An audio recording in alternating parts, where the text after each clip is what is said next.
وہ کہتے ہیں کہ بٹو گے تو کٹو گے، میں بھی کہتا ہوں کہ بٹو گے تو کٹو گے۔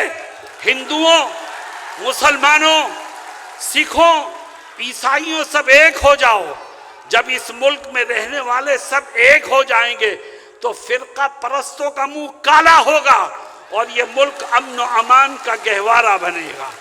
آج ملک کو بانٹنے کے لیے، آج ملک کو تقسیم کرنے کے لیے نئی نئی کوششیں ہو رہی ہیں۔ اعوذ باللہ من الشیطان الرجیم، بسم اللہ الرحمن الرحیم۔ وَلَا تَهِنُوا وَلَا تَحْزَنُوا وَأَنْتُمُ الْأَعْلَوْنَ إِن كُنتُم مُؤْمِنِينَ صدق اللہ مولانا العظیم۔ حضرت صدر محترم، جمعیت علماء بہار کے ذمہ داران اور صوبے کے کونے کونے سے آئے ہوئے لوگوں، میں آپ کو اس بات کا یقین دلانا چاہتا ہوں کہ جو اللہ پر ایمان رکھتا ہے وہ کبھی حالات سے مایوس نہیں ہوا کرتا۔ تاریخ اس بات کی گواہ ہے کہ اسلام اور مسلمانوں کو مٹانے والی طاقتیں مٹتی گئیں اور اسلام آج بھی زندہ ہے، اور جب تک چاند سورج رہے گا اسلام باقی رہے گا۔ میرے دوستوں اور ساتھیوں، حالات یقیناً پریشان کن ہیں، مگر آپ کا کام حالات سے گھبرانا نہیں ہے، آپ کا کام حالات کے رخ کو موڑ دینے کا ہے۔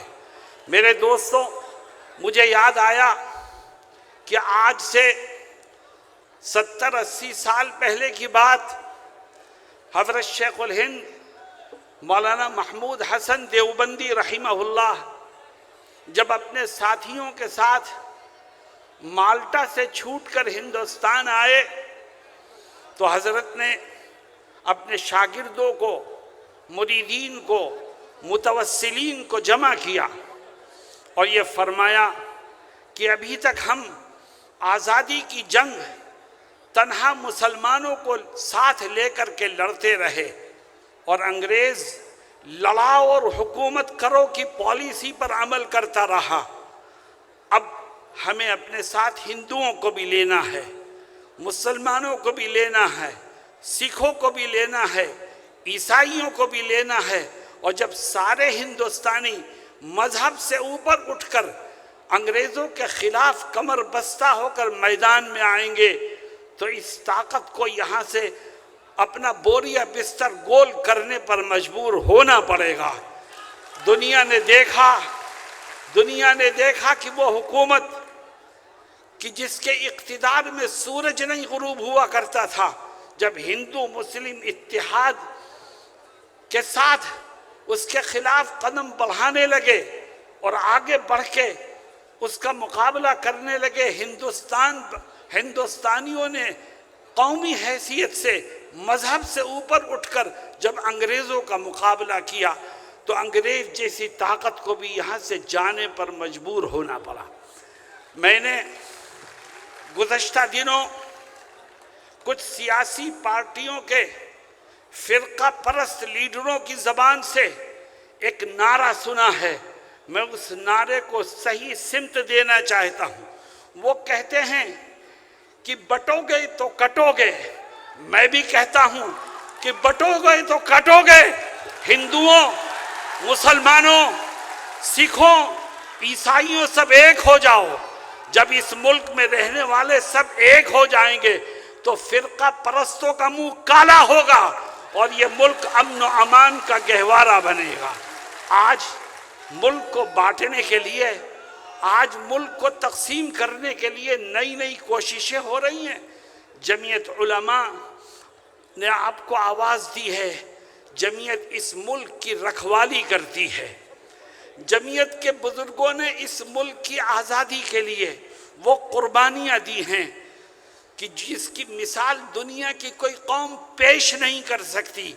آج ہمارے بزرگوں کے بنائے ہوئے کانسٹیٹیوشن کو، آئین کو بدلنے کی کوشش ہو رہی ہے۔ یاد رکھو، جب تک اس ملک کا سیکولر آئین باقی رہے گا اس وقت تک یہ ملک متحد رہے گا، اور جب ملک کا سیکولر آئین ختم ہو جائے گا تو یہ ملک بھی ٹکڑوں میں تقسیم ہو جائے گا۔ اور آؤ ہم طے کریں کہ ہم اپنے بزرگوں کے بنائے ہوئے سیکولر آئین کو تبدیل کرنے کی کسی کوشش کو کامیاب نہیں ہونے دیں گے۔ میرے دوستوں اور ساتھیوں، قومی یکجہتی کا پیغام جمعیت علماء ہمیشہ دیتی ہے، اور وہ یہ کہتی ہے کہ مسلمانوں اسلامی اخلاق اور کردار کے ذریعے سے غیروں کو اپنانے کی کوشش کرو۔ جس دین و دھرم کو ہم ماننے والے ہیں اس میں ایک دوسرے کا احترام کرنا، ایک دوسرے کو معاف کرنا، ایک دوسرے کے ساتھ حسن سلوک کرنا، اس کی بڑی اہمیت ہے۔ اس لیے ہمیں اس ملک کو ہمیشہ جوڑنے کی کوشش کرنی چاہیے۔ وہ طاقتیں جو نبی کریم صلی اللہ علیہ وسلم کی شان میں گستاخیاں کر کے مسلمانوں کا دل دکھانے کی کوشش کرتی ہیں، ہم ان طاقتوں کو یہ بتانا چاہتے ہیں کہ ہم اپنی ہر چیز قربان کر سکتے ہیں مگر اپنے نبی کی ناموس کا سودا نہیں کر سکتے۔ میرے دوستوں اور ساتھیوں، جہاں تک ہو سکے گا ہم نبی کریم علیہ السلام کی عزت و ناموس کی حفاظت کرتے ہیں اور انشاءاللہ آخری دم تک کرتے رہیں گے۔ میرے دوستوں اور ساتھیوں، ابھی آپ نے ایک تجویز سنی اوقاف سے متعلق۔ میں نے دلی میں بھی کہا، آپ سے بھی کہتا ہوں کہ اوقاف یہ کس کا سرمایہ ہے؟ یہ ہمارے بزرگوں کا سرمایہ ہے۔ یہ اوقاف ہمارے بزرگوں کی دین ہے۔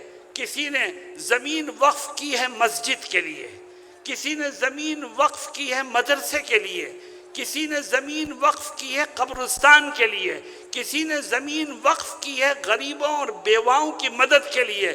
یہ ہمارے بزرگوں کا سرمایہ ہے۔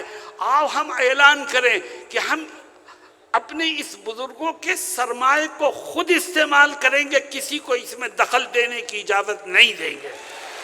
ہمارے بزرگوں کا سرمایہ ہے، ہم اس کی حفاظت کریں گے، ہم اس سے فائدہ اٹھائیں گے، ہم اس کو استعمال کریں گے۔ ہاں، اگر کسی جگہ کوئی وقف پراپرٹی کا غلط استعمال کرتا ہے تو حکومت اب قانون کے مطابق اس کے خلاف کارروائی کرے، وہ مجرم ہے اس کو سزا دے، لیکن قانون وقف پراپرٹی کے سلسلے میں کوئی ترمیمی بل لانا، اس کو ہم یہ سمجھتے ہیں کہ یہ ترمیمی بل در حقیقت وقف پراپرٹی کے غلط استعمال کو قانونی جواز دینے کی کوشش ہے، جس کو کبھی کامیاب نہیں ہونے دیا جائے گا انشاءاللہ۔ میرے دوستوں اور ساتھیوں، مدارس کے سلسلے میں بھی بات آپ نے سنی۔